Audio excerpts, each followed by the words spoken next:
Katika maneno haya tunapata faraja ya kipekee.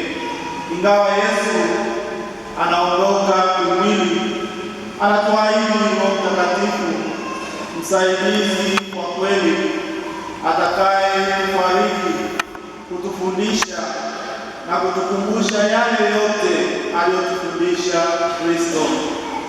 Roho huyu Roho Mtakatifu si wa ulimwengu bali wa Mungu, na anapatikana kwa wale tu wanaompenda Yesu na kuzishika amri zake. Roho Mtakatifu anapatikana tu kwa wale wanaompenda Yesu na kuzishika amri zake.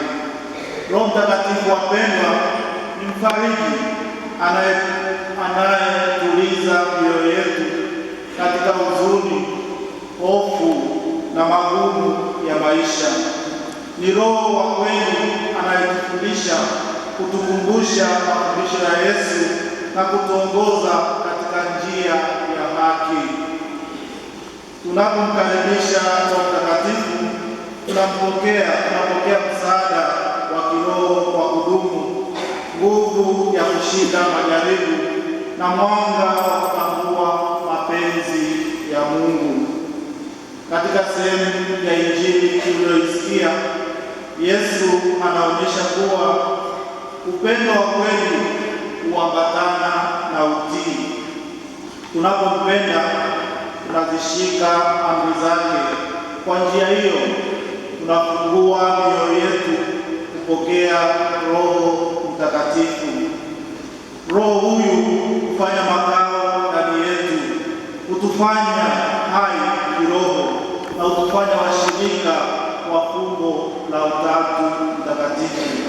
Ndio maana katika Injili tunasikia, mimi ni ndani ya Baba yangu, nani ndani yangu, nani ndani yenu. Basi wapendwa katika Kristo, tunapoelekea Pentekoste, ni wakati wa kujiandaa kwa sala, toba na utayari wa kupokea Roho Mtakatifu upya. Yeye ndiye anayefanya upya uso wa dunia, na anataka kuanza upya na moyo wako. Usimzuie, mruhusu aingie, akufariji, akufundishe na kuongoze. Usimzuie Roho Mtakatifu, mpokee na afanye upya moyo wako. Yeye ndiye mpendwa wetu, ndiye pumzi yetu, yeye anayefanya upya uso wa dunia, na anataka kuanza na moyo wako. Kama alivyosema, usimzuie, mruhusu aingie, akufariji na akufundishe na kukuongoza. Msifu Yesu Kristo.